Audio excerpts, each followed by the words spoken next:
This Family Life News podcast is made possible by the support of listeners like you. It's the Noon Report from Family Life, bringing a Christian worldview to what's happening in New York, Pennsylvania, across the country, and around the world.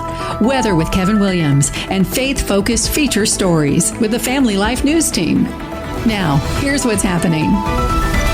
Good afternoon, and thanks for joining us. I'm Family Life News anchor Sarah Harnish. Persian pressure. President Trump is weighing a massive attack on Iran after a 13th straight night of strikes. They got some evil intentions. We cannot let them have a nuclear weapon. If we did, they start blowing away communities one by one. Fox News' Madeline Rivera. The president tells Axios he is seriously considering restarting major combat operations in Iran, including strikes that would be bigger than the ones carried out at Operation Epic Fury. He says, I am considering a massive attack bigger than ever before. I am close to making a decision. We are all set for it. It got steamy in Washington on Thursday. In the morning, 4 Republicans in the House broke rank in a symbolic vote to end the war in Iran.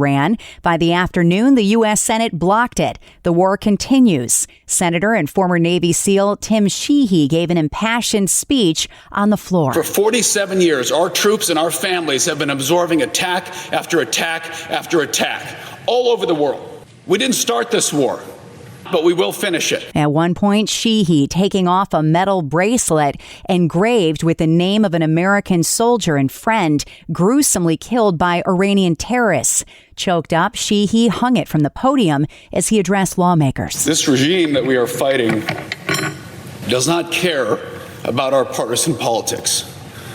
They don't care who you voted for, who you pray to, or where you live.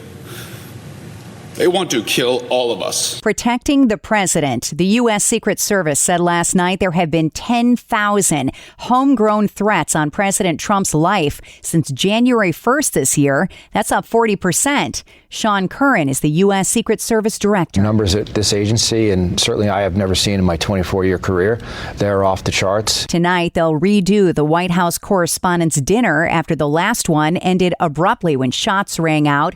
Curran says the Secret Service has already taken over the Waldorf Astoria and the buildings around it. Right now, we have an advance team there, and they will set up a plan to set that site up for success. The dinner starts at 8 p.m., President Trump delivering the keynote address. There is growing outrage in Madison, Wisconsin.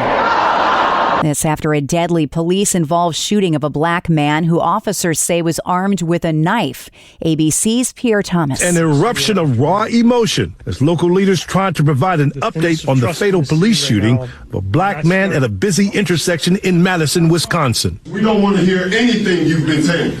That stunning moment as a man spewing anti-Semitic and anti-capitalism views suddenly emerges from the audience and literally takes the microphone from the Madison police chief while he's participating in a press conference on the shooting. Madison Police Chief John Patterson. What I can promise you is that this department will cooperate fully with DCI, and we will not hide from any aspect of this investigation. The remnants of Tropical Storm Bertha are moving through Texas this morning after making landfall with winds of 60 miles an hour, bringing dangerous rip currents and heavy rain near Houston. The storm dumping 4 inches of rain in an hour yesterday. Severe weather also crashed into the Carolinas, triggering flash floods with half a foot of rain there. The same system claiming 2 lives in West Virginia and spawning 6 tornadoes in Kentucky. One tree crushed a car in Charlotte, trapping a father and a child inside. A Good Samaritan nearby watched it happen and jumped into action. I had to fight through the trees. I was standing on top of that branch that was behind the car. We pulled him out. And everyone's okay. There was a dramatic rescue in Washington State Thursday after a seaplane carrying 11 people crash-landed and exploded into flames. It was captured from the ground and posted to social media.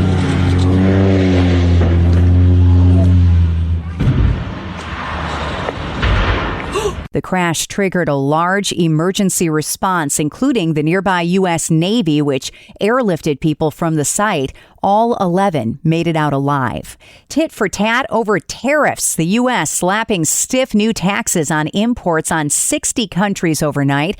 NBC News asking reporter Alice Barr how Trump is pulling it off. The Supreme Court struck down many of the president's tariffs, so what's different now?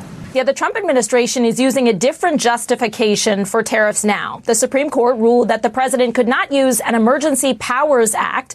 Working under a section of the Trade Act, the U.S. investigated trade practices. Canada's on the trade war list. They responded by canceling a joint bridge ceremony with the U.S. that was supposed to happen today. That event was supposed to celebrate the opening of a bridge that connects Detroit to Windsor.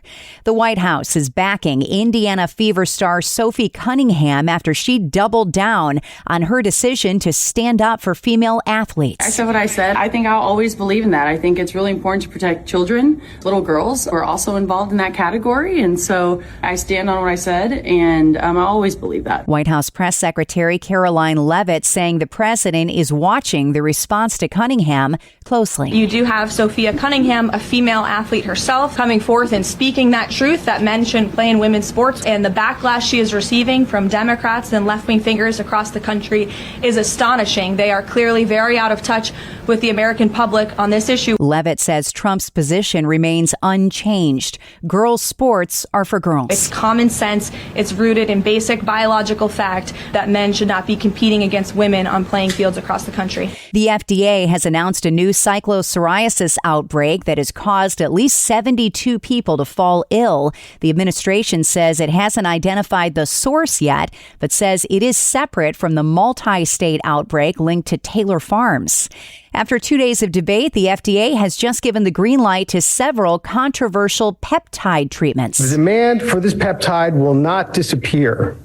Ladies and gentlemen of this panel, Pandora's box has been opened. Peptides are short strings of amino acids that can be injected or used in a spray, cream, or pill form. They're billed as an aid for weight loss. They're anti-aging and help build muscle mass. Dr. Rachel Pasapaulik says she fields questions about them every day. What we know is that people are using these peptides, but we know that we don't have data. We have some limited animal data, but we do not have human data on the peptides that they are studying today. Health and Human Services Secretary Robert F. Kennedy is a big advocate. I'm a big fan of peptides. I've used them myself. One of the most famous previously approved peptides are in GLP-1 medications.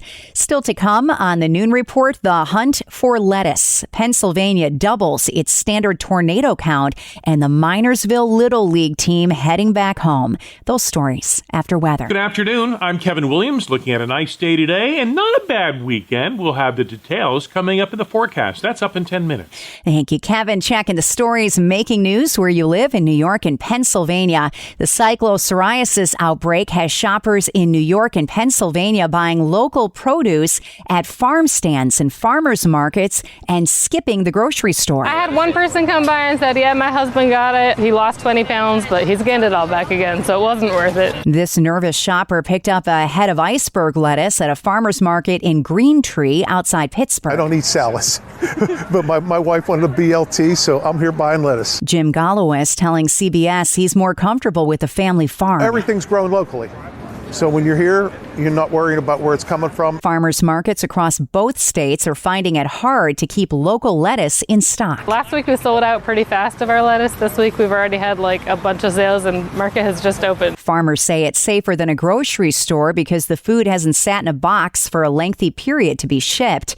Then there are the restaurants, many like the Pittsburgh Pie Guy taking extra precautions to make sure the lettuce he uses in his food is safe for human consumption. I do basil like this, and instead of normally this would go on when it comes out of the oven. I'm going to put it on before it goes in the oven. The oven's going to make sure that anything that I maybe don't catch gets murdered in the process. To date, there have been 28 cases in Pennsylvania and 447 in New York State. 120 of those cases upstate. The parasite on lettuce causes a violent multi-day case of diarrhea. The FDA now investigating a second new outbreak. There is a frantic search underway now in its second day in the Niagara River after a recent Kenmore West High School graduate, 18-year-old Ong Hla, fell in a restricted area area of the Lower River Gorge while fishing. State Park Police Captain Chris Rolla spoke with WGRZ. Since yesterday, our focus has been from the location of the incident, which is the Whirlpool Stairs area, to basically Fort Niagara, which is the entrance of Lake Ontario. We're always hoping that it ends with a search and we find the individual, but sometimes they end up being a recovery. The New York State Police and Canadian Parks Police are assisting. The Trump administration has dropped a demand that the University of Pennsylvania hand over a list of Jewish employees. The documents filed with the U.S. Circuit Court of Appeals showed Penn was one of several schools the Trump administration accused of failing to stop anti-Semitism. The EEOC sought information on employees affiliated with Jewish organizations to identify potential witnesses or victims of anti-Semitism occurring on campus. Pennsylvania's 2026 tornado count is already twice its yearly average. Family Life's Mark Webster investigates what's going on. Yeah, the number of confirmed tornadoes statewide this year sits at 29, placing 2026 in the top 10 and likely soon the top 5 tornado years since record-keeping began in 1950. Barry Lambert is the senior meteorologist with the National Weather Service in State College. He says part of the rise is because storm spotters are getting better at confirming tornadoes. They're also capturing more footage of smaller, weaker tornadoes with the prevalence of cell phone cameras and have more training on how to identify weaker twisters embedded in storms. The peak of tornado season winds down for Pennsylvania in August. Mark Webster, Family Life News. Businesses in Rome, New York are still recovering since the EF2 tornado 2 years ago. Julie Pierce, executive assistant for the Capitol Arts Complex, spoke with Spectrum News. The glass in our offices was blown out.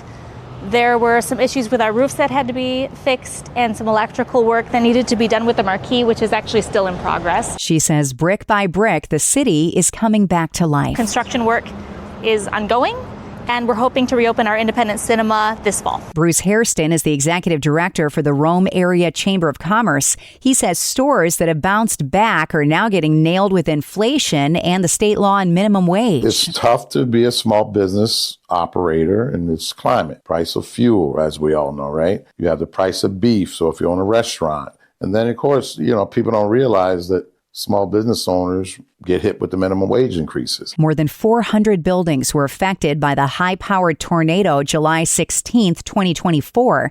Pierce says the twister changed the city, but they will build it back better. We opened our cinema because we really believed that in order to revitalize downtown, something had to be going on every day.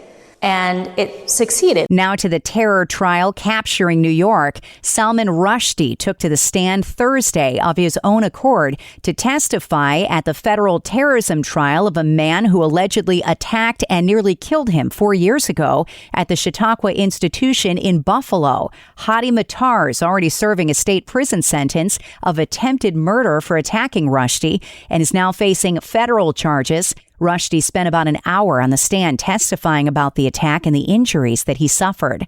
Forget electric or hybrid buses. Allegheny County is now the first public transit system in New York State to use propane-powered buses. Officials cut the ribbon on the new fleet at the county fairgrounds in Angelica. The public transit system provides more than 50,000 trips annually. The buses are billed as a model for rural transit agencies looking to switch to affordable, low-emission transportation. And it was a near miss. The Pennsylvania Little League state champions from Minersville faced off against Toms River in Bristol, Connecticut Thursday.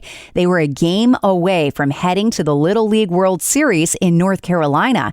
The town gathering in restaurants and halls to rally around their tiny team. We got a decent crowd. Everybody's Minersville strong. But it was not to be. Yesterday morning, Toms River ended up taking the victory. It didn't matter to the small town, though. They know they had the best team in the Keystone State. Obviously, being in Minersville, they take sports very serious here, so it's a big day for them. Minersville now heading back home after an incredible season. Let's dig into more sports. Randy Snavely up next with the 2-Minute Drill. Good afternoon, I'm Randy Snavely. Sarah, it was a light day as far as the baseball schedule goes in Major League Baseball, but in Atlanta, the whiffs were aplenty as Chris Sale struck out a season-high 11 Padres, and the Braves hit 4 home runs. That's a good recipe for a win. Sale went 6 innings, gave up 3 runs, but his offense scored more than 3 for him. Atlanta eked out a 6-5 victory. Dominic Smith, Michael Harris II, Ozzie Albies, and Drake Baldwin all went deep for the Bravos. In Toronto, the Blue Jays avoided a 4-game sweep and cooled off the Tampa Bay Rays 3-1. Shane Bieber, 7 strong innings, allowing just 1 run and 3 hits. The Detroit Tigers are surging. After yesterday's 4-3 come-from-behind victory against Kansas City, the Tigers have now won 14 of 19, and they are toying with making the playoffs. That gives the front office a big decision to make. Do we trade Tarek Skubal or hold on to him? Anyhow, in the game last night, James Outman hit a 3-run blast in the 7th. Dylan Dingler, a tie-breaking double in the 8th, and that won it for the Tribe. The Pittsburgh Pirates have beefed up their bullpen, acquiring righty Ron Marinaccio from San Diego in exchange for signing bonus pool considerations. And finally this. The White House welcomed back the Los Angeles Dodgers for their 2nd straight year. President Trump claimed they were, quote, one of the great brands anywhere in the world. And he added, maybe I'll see you again next year. And I would say, Mr. President, the odds of that happening are pretty good. That is a look at sports. All right. Thank you, Randy. Still to come on the Noon Report, a little sports Americana for your afternoon. Our own Mark Webster takes us straight to the Little League Baseball Museum in Williamsport, Pennsylvania. A trip on the inside coming up next. Welcome to Breakpoint, a daily look at an ever-changing culture through the lens of unchanging truth. For the Colson Center, I'm John Stone Street. President Calvin Coolidge once said that the business of America is business. Too many Christians think of business as either inherently bad, as immoral, or perhaps amoral, something that's completely set apart from their faith altogether. At best, it pays the bill, maybe supports missionaries, but many fail to see how business is also under the lordship of Jesus Christ. Recently, at the Colson Center National Conference, Colson Center COO Pete Mara challenged a group of business leaders to rethink business according to a Christian worldview, especially in light of emerging cultural challenges. Here's Pete Mara. I believe there's one thing that changes the world, and that's the church. There is no plan B. There's no alternative to that. It's the church. But I also believe that there's something that is equally under it. So not exactly equal, but like equal and under. And I would say that is enterprise. Enterprise being business. What we have at our disposal through business, the ability to organize, to solve problems, to create value, to deploy capital, to steward the things that God has given us, is something that's very unique to enterprise itself. So with that kind of framework, I want to, again, thank you for being here. And I want to talk a little bit about calling and think about place. There's a reason that we use the idea that you are here. And this can't be missed on us in this cultural moment, particularly as business leaders, leaders of enterprises, that you were brought to a time and place that God has called you to, and God has brought you to, and it's now. It's not an accident. I believe not only has God brought you to this place and called you to this space, but he's equipped you for it. But there's something that's happening inside the world that we're speaking to in theological spaces, and philosophers and some politicians and business leaders are talking about it, and that's the age of AI. But AI is just, I call it a new tool for a bigger problem. And the bigger problem that we're facing, and one that I think is actually going to impact business and enterprise in a way that we have never seen, at least in my short lifetime, and that is the fundamental question of what does it mean to be human? What happens when that idea of profit and the deployment of capital and those things faces a maybe once in a generational upheaval to where we no longer need a workforce? Now, is that going to happen next year? No. But these are questions that I think business leaders have to start wrestling with now so that they can do that. And part of what we want to give you is a framework to be able to think through that. That framework is something that you've seen inside Truth Rising, the study, which is that idea of hope, truth, identity, and calling. We have to remember through these things that idea of hope is what drives us. Our hope is in Christ and Christ alone. Never be confused. And if that is where we find our hope, then the truth of the world, the truth of God's story of creation, fall, redemption, and restoration is the thing that gives us not only meaning, but it helps us anchor the why we do business. That was Pete Mara, COO of the Colson Center. The Dutch theologian Abraham Kuyper famously said, "There's not a single square inch in the whole domain of human existence over which Christ, who is sovereign over all, does not cry out, 'Mine.'" That's as true about business as it is about everything else. For the Colson Center, I'm John Stonestreet with Breakpoint. Today's Breakpoint featured Pete Mara. And for more resources or to share this commentary with others, go to colsoncenter.org/radio. Good afternoon. Here is your Family Life regional weather forecast. We end the work week on a nice note weather-wise. Sprawling high pressure, our fair weather friend. That high, which is associated with warm, dry air, will continue to prevail here tonight into tomorrow. Then give ground some on Sunday when some increasing moisture and a weak disturbance will spark a couple of scattered showers and rumbles. For this afternoon, plenty of sunshine, pleasantly warm, high temperatures mid-70s to the middle 80s. For tonight, a lovely evening, moonlit mild overnight, low temperatures 55 to 60. Tomorrow, a warm day with a fair amount of sunshine, high temperatures in the 80s. Sunday, clouds, some sun, a couple of scattered showers and rumbles, high temperatures on Sunday in the 80s. This is the Noon Report on Family Life, and I'm your host, Sarah Harnish. On deck next, our own Mark Webster with a trip to the Little League Baseball Museum. Let's listen in.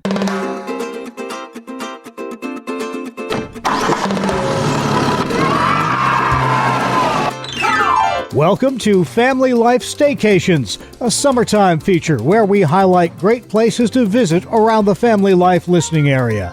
I'm Mark Webster, and this week we're off to South Williamsport, Pennsylvania, the home of the World of Little League Baseball Museum, where you might say Adam Thompson bats cleanup. He's the executive director. Why is Little League Baseball synonymous with Williamsport, Pennsylvania? How did it all get started? In 1939, a gentleman named Carl Stutz started the program with the idea of having a youth baseball program for children. Really, it just started with 3 teams in 1939. After that first year, what they decided to do was, let's do another season. By then, people kind of bought into the program, so another team was added. Throughout the town of Williamsport, people came up to Carl and they said, "We see what you're doing. How do you set this thing up?" So he would go and he would show them how to set up the Little League program in their neighborhood. By 1947, what they decided to do was kind of a tournament. They called it the National Tournament. Most of the teams were from the area here, with the exception of one team from New Jersey. So they played the National Tournament, which essentially became known as the Little League World Series.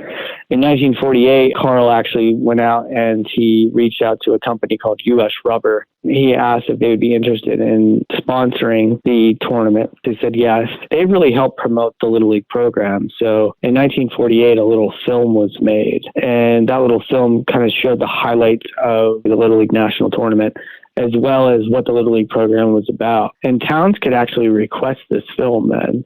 After that, Little League went from 300 teams to like 2,000 teams. And it just kept on growing each year after that. It was like the version of going viral back then, I guess. Yeah.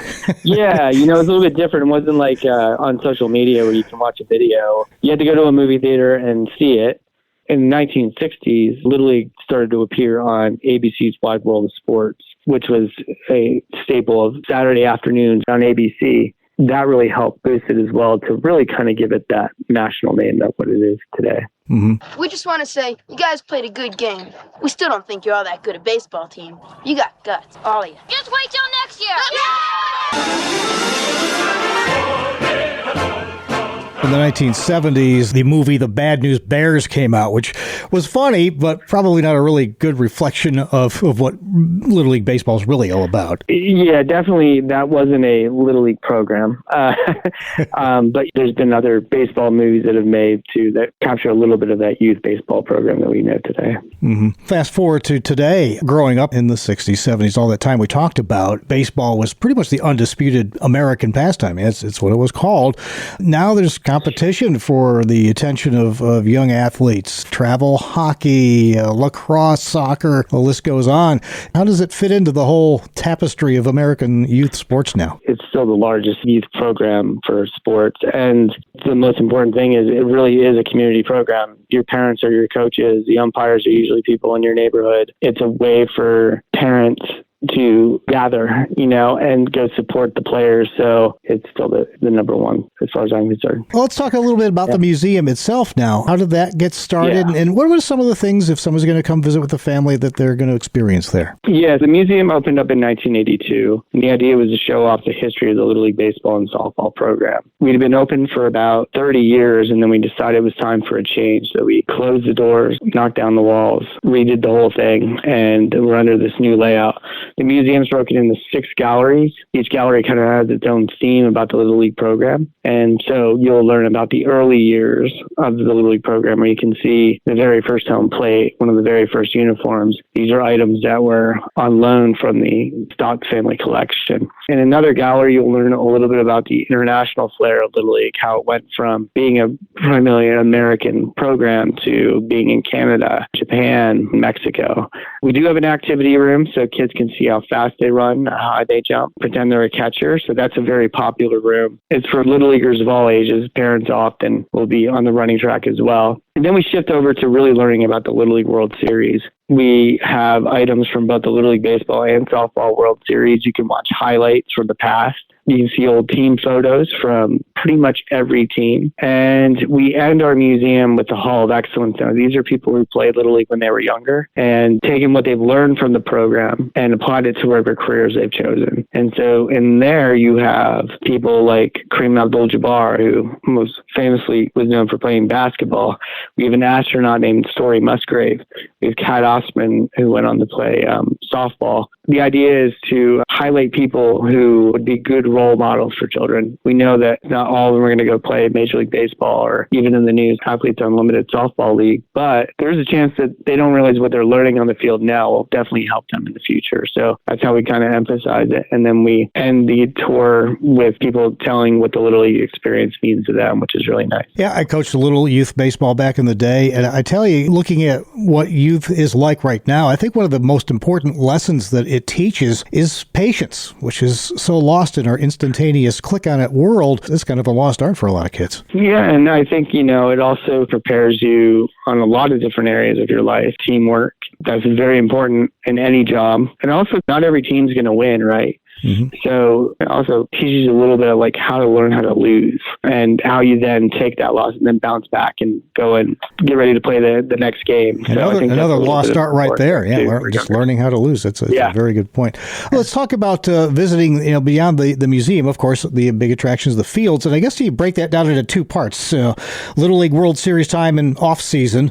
Things are still quiet there right now as teams start to make their way toward trying to get to Williamsport. So what's it like to visit there away from the series and when the series is in town? The museum's open all year round. We do have different hours in the wintertime. We do adjust those a little bit. During the summer, we're open every day. People are allowed to come visit the museum, walk around, and when they're done, if they're interested, they can walk to the end of the parking lot, down the steps, and see where they play the Little League World Series. And we allow people to, as long as we're not doing any major work down there, people can walk around the complex and see the stadium, go sit in the stands. We don't allow people to go onto the field, but they can pretty much go and check out everything else, which is really nice. Mm-hmm. And to actually come attend the Little League World Series itself, what's involved in that? That's a little bit different. I would always encourage people to check out our website. That can give you a little bit more information. But for the most part, there's 4 games every day, usually, up until you get to the semifinals. And obviously the finals are in the week. It's free admission. They can come and watch a game and have some fun. And there's a lot more things happening down there, obviously, between the games. And you have sponsors that come in and bring fun things for families to do. You have have the flagship store where you can buy merchandise. But I think the most important thing to remember is the games are free. You can just show up and attend the game during the majority of the week. Final question for you. Obviously, Williamsport has meant a lot to Little League Baseball. What has Little League meant to Williamsport? I don't want to say it put Williamsport on the map, because there's been other things that have happened. There was the lumber industry years ago. But I think it's interesting when you talk to people outside of the area, they'll ask, oh, where are you from? And I'll mention Williamsport. And they'll, oh, it's the home of the Little League World Series. I'm like, yep. And, people know about this little town in the middle of Pennsylvania because of the Little League World Series. And I think that's nice for this little town to be recognized for something good versus something else. So also nice, we've been watching the World Cup all summer, and I know it just ended, and it's really great to watch all these international people coming into these towns, and I think everybody really enjoyed it. I'm thinking of the Scottish people going to Fenway and just like taking over Fenway Park, which was a lot of fun. And just seeing like all the other towns, I was kind of like, that's so cool. And then one of my coworkers reminded me, hey, we do that every year. And I'm like, oh, yeah, you're right. Like we have that same, we bring in all these international people and all these people from around the country, and they're coming here. So I think that's a really cool thing for a town to have, to be known for something which is wholesome and great, as the Little League program is. People from all over the world come in. It's a really great opportunity, I think, for this town. That's a good way to put it, and the common denominator there is good old baseball. Yeah. This has been Family Life Staycations, a weekly summertime feature highlighting great places to visit around the Family Life listening area. Please join us again next time as we hit the road again for another Family Life Staycation. Let's go. Let's do it. Family Life Staycations airs Fridays during the noon report or online anytime at Apple Podcasts, Spotify, YouTube, or at familylife.org. Finally, at noon, there was a neat moment this week with the Speaker of the House, Mike Johnson. He was delivering an address for the Christian legal firm Alliance Defending Freedom's 2026 summit and had a message for Christians who feel defeated by the culture. God has always worked through a remnant. Never has there ever been an entire nation of faithful people. But the eyes of the Lord reigns throughout the whole earth, seeking those whose hearts are wholly committed to him. Kind of like the founders were. It doesn't say the eyes of the Lord stop and gaze upon large groups of people and, whole cities.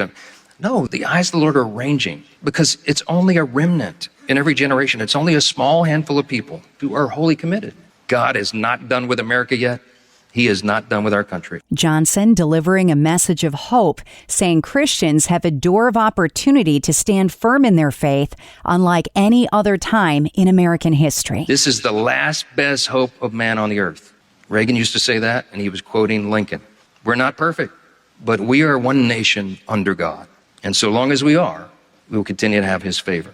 ADF's on the very tip of the spear front line, defending those very truths and keeping the door open for the spread of the gospel. This is our moment. God bless the United States of America as we start our 251st year together. Our Speaker of the House, Mike Johnson, on faith, freedom, and a God who is bigger than the headlines.